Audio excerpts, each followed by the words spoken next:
नमस्कार, आप देख रहे हैं रीवा दर्शन। मैं हूं उपेंद्र द्विवेदी। आइए जानते हैं क्या है आज की प्रमुख खबरें। नगरीय निकाय चुनाव को लेकर की जा रही आरक्षण प्रक्रिया पर उठने लगे सवाल। कलेक्ट्रेट स्थित नगरीय निकाय एवं नगर पंचायतों का आरक्षण हुआ पूरा। नगर पालिका निगम रीवा के सभी वार्डों तथा जिले के कुल 11 निकायों के वार्डों में पार्षद पदों के लिए आरक्षण की कार्यवाही बुधवार को कलेक्ट्रेट परिसर में की जा रही है, जिसमें नगर निगम के 45 वार्डों का आरक्षण पूर्ण किया गया। साथ ही नगरीय निकायों के आरक्षण की कार्यवाही भी लगातार जारी है। नगरीय निकाय चुनाव संपन्न कराने निर्वाचन आयोग के दिशा निर्देशन पर तमाम तैयारियां की जा रही हैं। साथ ही जो भी प्रक्रिया अधूरी थी उन सबको पूरा कराया जा रहा है।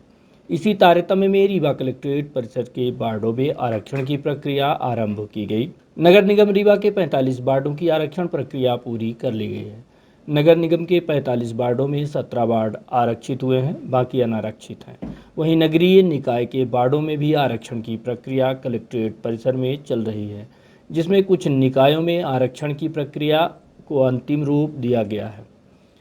एडीएम शैलेंद्र सिंह ने कहा कि शासन की गाइडलाइन के अनुसार आरक्षण की प्रक्रिया का कार्य किया जा रहा है, जो शांतिपूर्ण चल रही है। वहीं कांग्रेस ने नगर निगम के हुए आरक्षण प्रक्रिया पर प्रश्न उठाते हुए कहा कि निर्वाचन आयोग से जो पत्र जारी किया गया था उसके अनुसार संशोधित आरक्षण होना था, लेकिन नगर निगम के वार्डों का आरक्षण 2019-20 के आधार पर किया गया है, आरक्षण के अनुसार किया गया है। यह सब भाजपा के दबाव के चलते निर्वाचन आयोग द्वारा किया जा रहा है।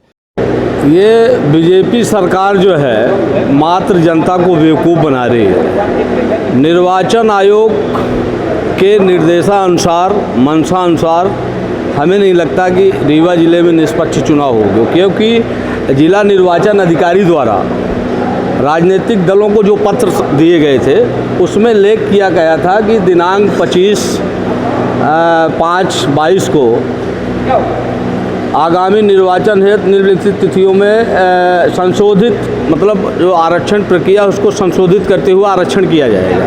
लेकिन यहाँ जब आए तो नगर पालिका और नगर निगम का कोई नए सिरे से आरक्षण नहीं किया गया, न संशोधित। पूर्व में जो 19-20 की जो सूची थी उसी को उन्होंने पढ़ के, वही खाका तैयार था उसी को उन्होंने बता दिया।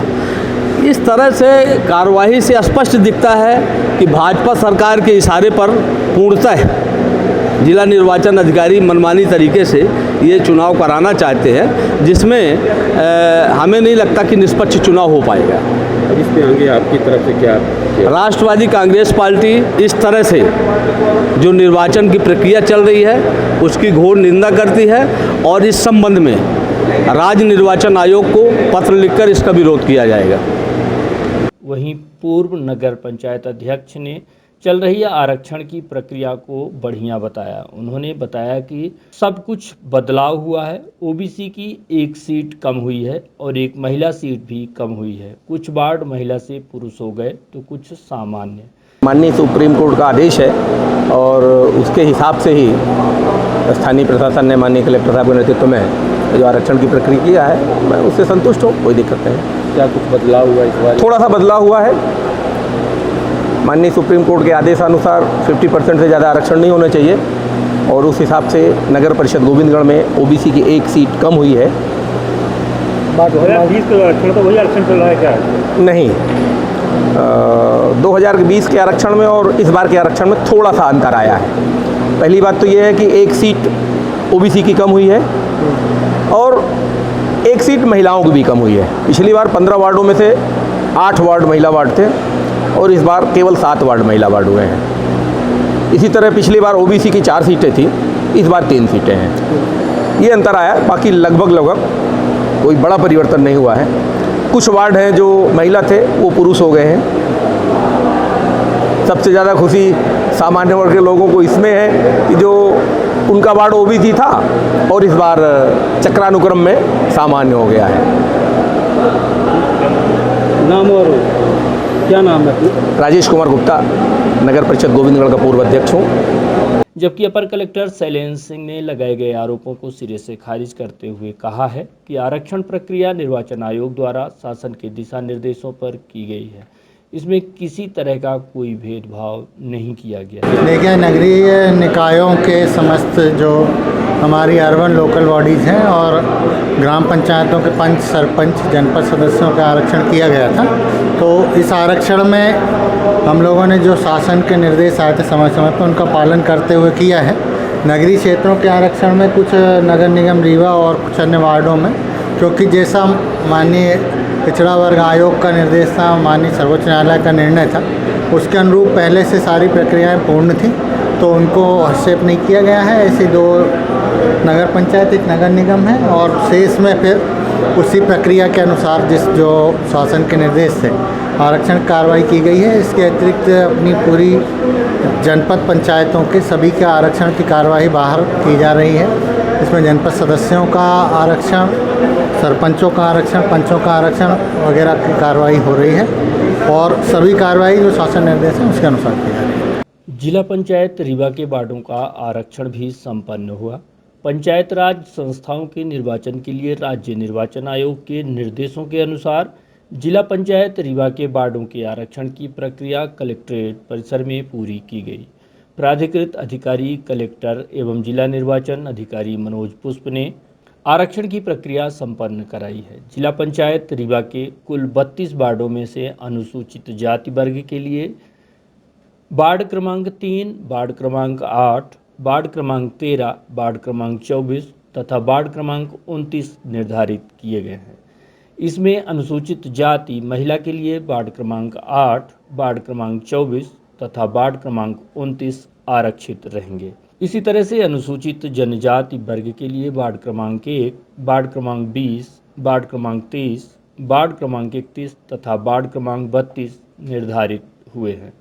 इसमें से वार्ड क्रमांक 1, वार्ड क्रमांक 20 एवं वार्ड क्रमांक 23 अनुसूचित जनजाति महिला के लिए आरक्षित होंगे। अन्य पिछड़ा वर्ग के लिए वार्ड क्रमांक 5, वार्ड क्रमांक 17, वार्ड क्रमांक 21, वार्ड क्रमांक 25, वार्ड क्रमांक 26 तथा वार्ड क्रमांक 30 निर्धारित किए गए हैं। इसमें से अन्य पिछड़ा वर्ग महिला के लिए वार्ड क्रमांक 5, वार्ड क्रमांक 17 तथा वार्ड क्रमांक 30 आरक्षित रहेंगे।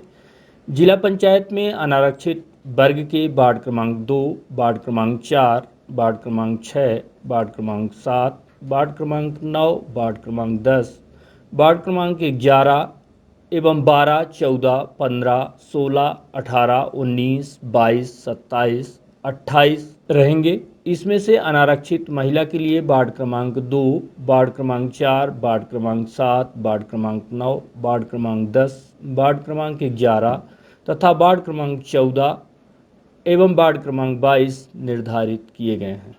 इसी तरह से रीवा के जनपद पंचायतों के अध्यक्ष पदों का आरक्षण भी संपन्न हुआ। राज्य निर्वाचन आयोग के दिशा निर्देशों के अनुसार पंचायत राज संस्थाओं के आम चुनाव की तैयारियां की जा रही है। इस क्रम में कलेक्ट्रेट कार्यालय परिसर में रीवा जिले के सभी 9 जनपद पंचायतों के अध्यक्ष पदों की कार्यवाही संपन्न की गई। इस संबंध में उप जिला निर्वाचक अधिकारी ए.के. झा ने बताया कि जनपद पंचायत अध्यक्ष पद के लिए गंगेव अनारक्षित, जनपद पंचायत हनुमना अनारक्षित, जनपद पंचायत जवा अनारक्षित महिला, जनपद पंचायत मऊगंज अनारक्षित महिला तथा जनपद पंचायत नईगढ़ी का अध्यक्ष पद अनारक्षित महिला के लिए निर्धारित किया गया है। जनपद पंचायत रायपुर करचुलियान का अध्यक्ष पद अनुसूचित जाति वर्ग महिला के लिए तथा जनपद पंचायत रीवा पद अन्य पिछड़ा वर्ग महिला के लिए निर्धारित किया गया है। इसी तरह से जनपद अध्यक्ष सिरमौर का पद अनुसूचित जाति वर्ग के लिए तथा जनपद अध्यक्ष त्योंथर का पद अनुसूचित जनजाति के लिए आरक्षित किया गया है। अब बात करते हैं नगर निगम रीवा के वार्डों के आरक्षण को लेकर। नगरीय निकाय के निर्वाचन के लिए राज्य निर्वाचन आयोग के निर्देशों के अनुसार नगर निगम रीवा के वार्डों के आरक्षण की प्रक्रिया भी कलेक्ट्रेट परिसर में पूरी की गई। प्राधिकृत अधिकारी एसडीएम हुजूर अनुराग तिवारी ने आरक्षण की प्रक्रिया संपन्न कराई। नगर निगम रीवा के कुल 45 वार्डों में से अनुसूचित जाति वर्ग के लिए वार्ड क्रमांक 28, वार्ड क्रमांक 38, वार्ड क्रमांक 39, वार्ड क्रमांक 40 निर्धारित किए गए हैं। इसमें अनुसूचित जाति महिला के लिए वार्ड क्रमांक 39 और वार्ड क्रमांक 40 आरक्षित रहेंगे। अनुसूचित जनजाति वर्ग के लिए वार्ड क्रमांक 1, तथा वार्ड क्रमांक 4 निर्धारित किए गए हैं। इसमें से वार्ड क्रमांक 1 अनुसूचित जनजाति महिला के लिए आरक्षित रहेगा। अन्य पिछड़ा वर्ग के लिए वार्ड क्रमांक 8, वार्ड क्रमांक 16, वार्ड क्रमांक 32, वार्ड क्रमांक 41, वार्ड क्रमांक 3 तथा वार्ड क्रमांक 12, वार्ड क्रमांक 18, वार्ड क्रमांक 29, वार्ड क्रमांक 20, वार्ड क्रमांक 36 तथा वार्ड क्रमांक 35 निर्धारित किए गए हैं। इनमें से अन्य पिछड़ा वर्ग महिला के लिए वार्ड क्रमांक 8, वार्ड क्रमांक 32 तथा वार्ड क्रमांक 41, वार्ड क्रमांक 3, वार्ड क्रमांक 12 तथा वार्ड क्रमांक 29 आरक्षित रहेंगे। नगर निगम में अनारक्षित वर्ग में वार्ड क्रमांक 2, वार्ड क्रमांक 5, वार्ड क्रमांक 6, वार्ड क्रमांक 7, वार्ड क्रमांक 9, वार्ड क्रमांक 10, वार्ड क्रमांक 11, वार्ड क्रमांक 13, वार्ड क्रमांक 14, वार्ड क्रमांक 15, वार्ड क्रमांक 17, वार्ड क्रमांक 19, वार्ड क्रमांक 21 एवं वार्ड क्रमांक 22, वार्ड क्रमांक 23, वार्ड क्रमांक 25, वार्ड क्रमांक 26, वार्ड क्रमांक 27, वार्ड क्रमांक 30, वार्ड क्रमांक 31, वार्ड क्रमांक 33, वार्ड क्रमांक 34, वार्ड क्रमांक 37, वार्ड क्रमांक 42, वार्ड क्रमांक 43, वार्ड क्रमांक 44 तथा वार्ड क्रमांक 45। इनमें से अनारक्षित महिला के लिए वार्ड क्रमांक 2, वार्ड क्रमांक 7, वार्ड क्रमांक 9, वार्ड क्रमांक 11, वार्ड क्रमांक 15, वार्ड क्रमांक 17, वार्ड क्रमांक 22, वार्ड क्रमांक 23, वार्ड क्रमांक 25 तथा वार्ड क्रमांक 30, वार्ड क्रमांक 31, वार्ड क्रमांक 37, वार्ड क्रमांक 43 तथा वार्ड क्रमांक 44 निर्धारित किए गए हैं। महापौर पद के लिए रीवा सामान्य, इसके अलावा जबलपुर, इंदौर, सिंगरौली सीट से भी सामान्य प्रत्याशी चुनाव लड़ सकेंगे। इसके अलावा सागर, कटनी, देवास एवं ग्वालियर सीट सामान्य महिला के लिए आरक्षित की गई है। साथ ही भोपाल, सतना, खंडवा एवं रतलाम सीट ओबीसी वर्ग के लिए आरक्षित की गई है। इसी तरह से उज्जैन, छिंदवाड़ा एवं मुरैना सीट अनुसूचित जाति एवं जनजाति के लिए आरक्षित की गई है। आज़ादी के अमृत महोत्सव पर जिला स्तरीय बृहद स्वास्थ्य मेले का किया जाएगा आयोजन। स्वास्थ्य मेले का आयोजन आयुक्त स्वास्थ्य, सह सचिव, संचालनालय स्वास्थ्य सेवाएं मध्य प्रदेश के निर्देशन पर किए जाएंगे। आज़ादी के 75वें वर्ष पूरे होने के उपलक्ष्य में देश भर में आज़ादी का अमृत महोत्सव मनाया जा रहा है, जिसको लेकर विभिन्न विभागों द्वारा विभिन्न प्रकार के कार्यक्रम आयोजित किए जा रहे हैं। इसी कड़ी में स्वास्थ्य वेलनेस सेक्टर पर ध्यान केंद्रित करने सहित विभिन्न स्वास्थ्य कार्यक्रम एवं स्वास्थ्य के प्रति जागरूक करना है तथा जिले की जनसंख्या में समस्त लोगों का आयुष्मान कार्ड डिजिटल मिशन के तहत विशिष्ट स्वास्थ्य IT यानी कि पहचान बनाया जाना है। इसके अलावा प्रधानमंत्री जन आरोग्य योजना के तहत समस्त पात्र हितग्राहियों का आयुष्मान कार्ड भी बनाया जाएगा। साथ ही विभिन्न बीमारियों की रोकथाम के प्रति लोगों को जागरूक किया जाएगा। यही नहीं, स्वास्थ्य से संबंधित अन्य आवश्यक सुविधाएं स्वास्थ्य मेले के माध्यम से दी जाएंगी। आयोजित होने वाले इस स्वास्थ्य मेले के संबंध में DPM अर्पिता सिंह एवं डॉक्टर अनुराग शर्मा ने विधिवत जानकारी दी। दिनांक 30 और 31 मई को जिला स्तरीय स्वास्थ्य मेले का आयोजन किया जा रहा है। आपको बता दें कि इससे पहले 18 मई से हमारे यहाँ पे 18 अप्रैल से हमारे ब्लॉक स्तरीय कैंप हुए थे। अलग अलग ब्लॉक में एक दिवसीय कैंप हुआ था। उसमें जो मरीज चिन्हित किए गए थे और जिनको रेफ़र किया गया था, कुछ TB के, मलेरिया, कुष्ठ और अपने अलग अलग बीमारियों के जो भी मरीज थे, उन सभी को इस हेल्थ मेला में बुलाया जाएगा। ये जिला स्तरीय स्वास्थ्य मेला 2 दिवसीय होगा, 30 और 31 मई को। इसमें स्पेशलिस्ट डॉक्टर रहेंगे, अपने मेडिकल कॉलेज से भी डॉक्टरों की ड्यूटी लगाई गई है, प्लस हमारे जिला अस्पताल में जो स्पेशलिस्ट डॉक्टर हैं सारे उपस्थित रहेंगे। और ब्लॉकों को ये निर्देश दिया गया है कि आपके यहाँ पे जो भी इस तरह के गंभीर बीमारियों के लोग हैं जिनको आपने रेफ़र किया है ब्लॉक स्तरीय मेले में, गर्भवती महिलाएं हैं, उन सभी को आप इस कैंप में भेजें ताकि यहाँ उनका उचित इलाज हो सके और जो आवश्यक है उनको सेवाएं प्रदान की जा सके। बाहर से भी डॉक्टर इसमें आएंगे इस स्वास्थ्य मेले में? मेडिकल कॉलेज से आएंगे हमारे स्पेशलिस्ट, जिसमें हमारे नेत्र रोग हैं, आई हैं, सर्जन हैं, अपने यूरोलॉजिस्ट हैं, प्लस डर्मेटोलॉजिस्ट हैं, हर तरह के गायनिकोलॉजिस्ट हैं, शिशु रोग विशेषज्ञ हैं। सारे स्पेशलिस्ट 30 और 31 को हमारे जिला अस्पताल में रहेंगे। तो मेरी सभी से यही अपील है कि आप ज़्यादा से ज़्यादा लोगों तक ये मैसेज पहुंचाएं और 30 और 31 को जितने ज़्यादा लोग आ सकते हैं, क्योंकि सारे स्पेशलिस्ट, हर तरह के स्पेशलिस्ट हमारे जिला अस्पताल में उपस्थित रहेंगे, तो लोग आएँ और अपनी जो भी आवश्यक जाँचें हैं वो कराएँ और सेवाएँ लें। में सभी में मुफ्त दवाइयाँ और जांच ही मिलता है, लेकिन अभी जो ये हेल्थ कैंप आयोजित किया जा रहा है इसमें खास बात यह है कि जैसे हमारे जिला अस्पताल में रेडियोलॉजिस्ट नहीं है तो सोनोग्राफी हमारे यहाँ नहीं हो पा रही थी, पर 30 और 31 के लिए हमने रेडियोलॉजिस्ट बुलाया है मेडिकल कॉलेज से, तो वो उपस्थित रहेंगे। तो गर्भवती महिलाओं के लिए एक बहुत अच्छा अवसर है कि जितनी भी हाई रिस्क गर्भवती महिलाएँ हैं या जिनको भी सोनोग्राफी या इसकी ज़रूरत है तो वो 30 और 31 को आके अपनी सोनोग्राफी वहाँ पर करा सकती हैं। CT स्कैन होगा, एक्सरे होगा और पैथोलॉजी की जितनी भी तरह की आवश्यक जाँचें जो लोगों को करानी है वो करा सकते हैं। यूरोलॉजिस्ट रहेंगे, स्किन संबंधी जिनको समस्याएं हैं वो आ सकते हैं। कार्डियोलॉजिस्ट रहेंगे वहाँ पे, जिनको जो हार्ट के मरीज हैं या हार्ट के पेशेंट हैं वो अपना वहाँ जांच करा सकते हैं। कैंसर रोगी हैं उनका भी यहाँ पे इलाज किया जाएगा। प्लस इसके अलावा हमारे जो आयुष्मान और हेल्थ कार्ड है, जो डिजिटल इंडिया मिशन है, उसके अंतर्गत जो हेल्थ ID बननी है वो हेल्थ ID भी बनाई जाएगी, लोगों के आयुष्मान कार्ड बनेंगे। इस तरह की विविध जो सेवाएं हैं वो 30 और 31 तारीख को जिला अस्पताल में प्रदान की जाएगी। दवाइयों का कैसे? दरअसल जो 18 अप्रैल से 28 अप्रैल तक हमारे विकासखंड स्तरीय मेले लगे थे, उसमें जो ऐसे रोगी चिन्हित किए गए हैं जिनको जिला स्तर पर दिखाने की आवश्यकता है, तो उन रोगियों को चिन्हित कर लिया गया है और इस 30 और 31 मई को जो शिविर होना है उसमें उन रोगियों को लाके विशेषज्ञ चिकित्सकों के द्वारा उनका उपचार और निदान किया जाएगा। कौन कौन से काउंटरिंग रहेंगे? इसमें जितनी तरह की बीमारियां हैं सारे, जैसे TB हो गया, मलेरिया हो गया, सामान्य बीमारी हो गई, और जो इस तरह के रोगी चिन्हित किए गए थे जैसे कहीं ब्रेस्ट कैंसर के हैं या कैंसर संबंधी रोग हैं, ये सारे जितनी हमारे इस तरह के रोग हैं उनके सभी विषय विशेषज्ञ इस मेले में उपस्थित रहेंगे। और हमारे TB का भी उसमें विशेष रूप से एक स्टॉल रहेगा जिसमें तुरंत उसका निदान, उपचार और दवाइयों का विकलांगता प्रमाण पत्र भी बनाया जाएगा क्या? जमीनी विवाद को लेकर दो गुटों में हुआ खूनी संघर्ष मामला रीवा जिले के मनगमा बस्ती का बताया जा रहा है, जहां दो पक्षों में आपसी विवाद हो गया और देखते ही देखते यह विवाद खूनी संघर्ष में बदल गया। दोनों गुट लाठी डंडों से एक दूसरे की पिटाई शुरू कर दिए, जिसमें कुछ लोगों को गंभीर चोटें आई हैं। वहीं घटना की सूचना पाकर मौके पर पहुंची पुलिस वाद विवाद को शांत कराकर पूरे मामले की जांच में जुट गई है। मनगवा के मलकपुर तालाब के पास गुप्ता परिवार की जमीन है, जहां पर कुछ निर्माण कार्य कराने आज सामान गिरवा रहे थे। तभी कुछ मुस्लिम पक्ष के लोग ने आपत्ति जताई, जिस पर दोनों पक्षों के बीच विवाद शुरू हो गया, जो मारपीट में तब्दील हो गया। मारपीट का वीडियो भी सामने आया है, जिसमें पूरी घटना कैद है।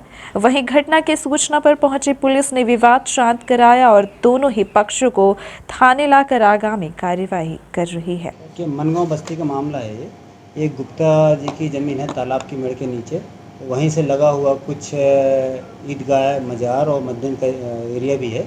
तो उस बात को लेके कल सुबह आज क्या हुआ कि वो गुप्ता जी अपना कुछ निर्माण कार्य करने के लिए लाए थे कुछ सामान संभवतः कुछ जिस ज़मीन पे गिराया गया उस ज़मीन को लेकर कुछ उनका विवाद हुआ। विवाद करने के ऊपर थोड़ी सी मारपीट हुई है। अभी मौके पर एडिशनल SP मऊगन, SDOP, थाना प्रभारी और फोर्स मौजूद है। साथ में ही वहाँ पर राजस्व से तहसीलदार और उनका अमला मौजूद है। मामले की तस्दीक की जा रही है। जो मारपीट की गई उसके संबंध में पुलिस द्वारा वैधानिक कार्रवाई की जा रही है। सर, किन के बीच में ये मारपीट हुई? हाँ, वहाँ जो मैंने बताया आपको, एक गुप्ता परिवार है और एक दूसरा जो परिवार है उस परिवार के बीच में विवाद हुआ और उसके कारण से मारपीट हो गई आपसी पारिवारिक, और उसमें पुलिस अपना वैधानिक कार्रवाई कर रही है। कूट रचित फर्जी दस्तावेज के माध्यम से राजस्व अदालत बनाकर अनुविभागीय अधिकारी मनगमा के खसरा सुधार का आदेश तथा फर्जी प्रकरण चलाकर दर्जनों किसानों की भूमि हड़पने की साजिश के संबंध में सामाजिक कार्यकर्ता एवं वरिष्ठ अधिवक्ता BK माला द्वारा संभागायुक्त को ज्ञापन सौंपा गया है। सौंपे गए ज्ञापन के माध्यम से वरिष्ठ अधिवक्ता VK माला ने मांग की है कि तहसील मनगवा अंतर्गत न्यायालय अनुविभागीय अधिकारी के न्यायालय से 17 सुधार का प्रकरण अनुमान प्रकरण जो चलाया गया है तथा भूमि स्वामियों की भूमि खसरा सुधार के नाम पर कूट रचित योजनाबद्ध तरीके से फर्जी दस्तावेज तैयार किए गए हैं तथा कुछ कूट रचित भूमाफियाओं द्वारा षड्यंत्रकारियों ने करोड़ों रुपए की राशि लेकर भूमि स्वामियों की भूमि का फर्जी खसरा सुधार अनुमान प्रकरण चलाया तथा फर्जी आदेश अनुभाग अधिकारी AK सिंह के नाम से किया गया, जबकि इस संबंध में कोई भी आदेश प्रसारित नहीं किए गए हैं और न ही इसकी कोई फाइल है, न ही यह प्रकरण RCMS में दर्ज है। इसलिए इस मामले में बिंदुवार जांच कर कूट रचित व मनगढ़ंत फर्जी अदालत लगाने वाले फर्जी अधिकारी, कर्मचारियों एवं अन्य लोगों पर कार्यवाही की जाए। हम लोगों ने दिया है संयुक्त रूप से। उस ज्ञापन पत्र के माध्यम से हमने आयुक्त महोदय जी से निवेदन किया है कि रीवा जिले के तहसील मनगमा में एक फर्जी अदालत तैयार की गई है। उस फर्जी अदालत के माध्यम से लगभग 30 आदेश ऐसे जारी हुए हैं जो हमारे पास वर्तमान में 30 भूमि स्वामियों के हैं, जो 7 आदेश वर्तमान में हमारे पास हैं। उस आदेश में टिकट लगे हुए हैं, प्रकरण क्रमांक दर्ज है, पर उसकी फाइल मनगमा तहसील में दर्ज नहीं है।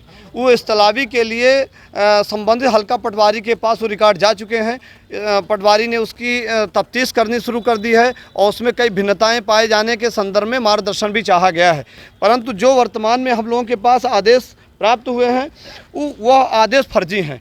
वो मनगमा तहसील के जो प्रकरण क्रमांक है वो प्रकरण क्रमांक पूर्व में किसी अलग भूमि स्वामी के नाम दर्ज है और यह टिकट लगा हुआ अनुविभागीय अधिकारी तहसील मनगमा के सिग्नेचर हैं, जिसमें अनुविभागीय अधिकारी के जो हस्ताक्षर है, पदमुद्रा है, वो AK सिंह साहब के, जो इसके पहले तत्कालीन वो थे, वर्तमान में भी वो SDM वहाँ है।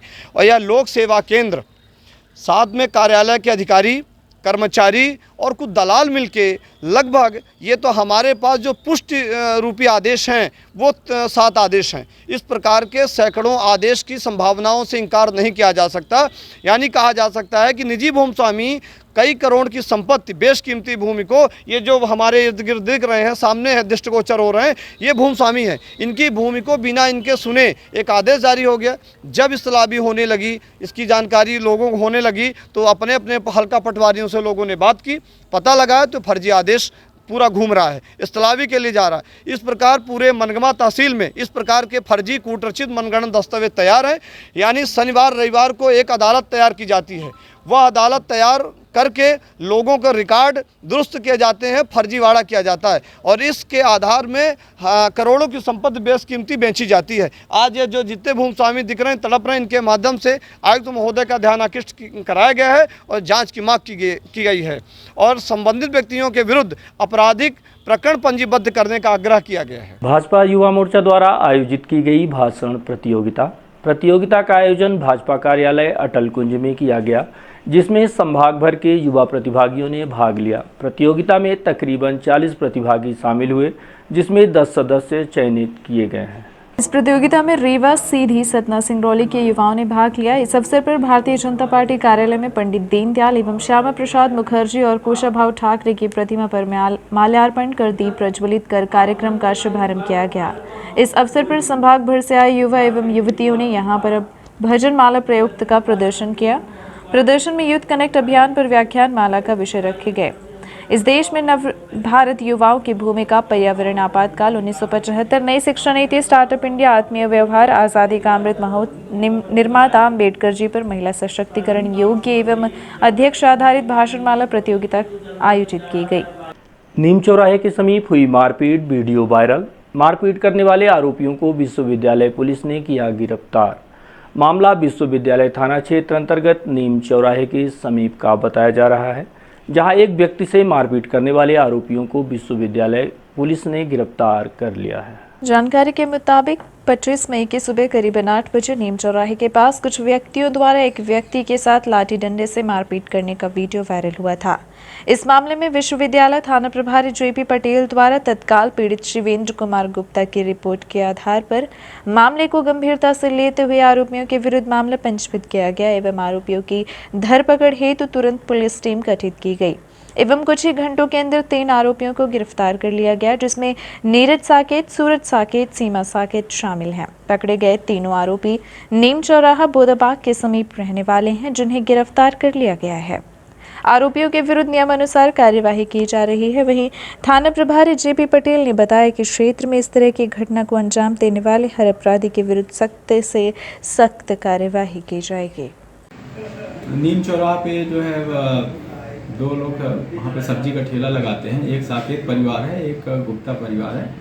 तो इनका जो है सब्जी को ठेला लगाने की बात को लेकर विवाद हुआ है, जिसमें से शिवेंद्र कुमार गुप्ता नाम का व्यक्ति है जो वहीं के बाजू में ठेला लगाता है, उसी से विवाद हुआ था। तो साकेत परिवार के लोगों ने जो है उसके साथ मारपीट किया है और मारपीट पर जो है 3 लोगों के खिलाफ जो है मामला पंजीबद्ध है कार्रवाई। जी, एक अभी आरोपी हमारे उसमें है और अभी अन्य की तलाश की जा रही है। कविता पांडे ने की पत्रकार वार्ता के माध्यम से कविता पांडे ने बताया कि लक्ष्मण बाग संस्थान रीवा की स्थापना सन 1941 में महाराजा विश्वनाथ सिंह जूदेव के द्वारा कराई गई थी। वहीं उन्होंने बताया कि सर्वप्रथम अपने इष्टदेव भगवान श्री लक्ष्मण जी का मंदिर बनवाकर लगभग 56 एकड़ जमीन भी मंदिर को समर्पित की गई थी। साथ ही लक्ष्मण जी के नाम से विशाल बाग भी लगवाया गया था।